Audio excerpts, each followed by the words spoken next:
在地新闻继续要来讲，坐客停车，若伫个车顶共掠土啊，就要付偌济清洁费咧。有媒体人伫个社群平台铺文章，讲即摆行情爱6000到1万块，也毋过伊讲伊会记哩以前只1000到3000块，这嘛随引发着讨论。有网友讲，干那洗车加上营业的损失，都毋拿遐钱。毛司机讲，有时阵迄个掠土仔的味散袂掉，就算已经清去咯，嘛是也无遐多载人客。最近拢咧食买鸡，真侪人会坐计程车，毋过若无细字套伫计程车顶，你敢知讲清洁费爱偌济钱？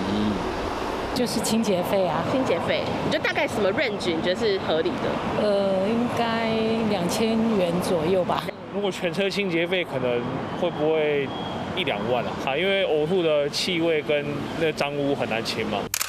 媒体人士要求伫面册抛出一张相片，写讲若是吐还是其他个人的行为造成车内污染，会收6000到1万块的清洁费，会着惊。清洁费什么时阵起这项？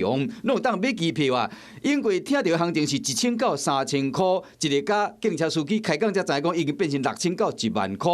其他网友嘛讲合理啊，洗车加营业损失，而且这个怪味无可能1-2天。也有网友认为讲6000到1万块拢不一定处理会好。他如果开窗户吐的话，渗进去这里面，我们没有办法清理。哦。对啊，要拆掉，材质的缝里面，或者是地毯，气味很重的东西，我们没有办法自己去。呕吐物，你不可能没有办法再去营业下一个客人，当然会影响到我们的收入。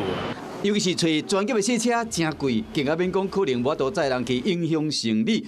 司机认为讲，这个金额真公道嘛，希望讲会使达到警告的作用，减少类似的状况发生，唔通好这稳将歹载人。你好，我是宋彦明，想掌握最及时的新闻资讯吗？赶紧订阅、按赞、开启小铃铛，锁定华视新闻 YouTube 频道。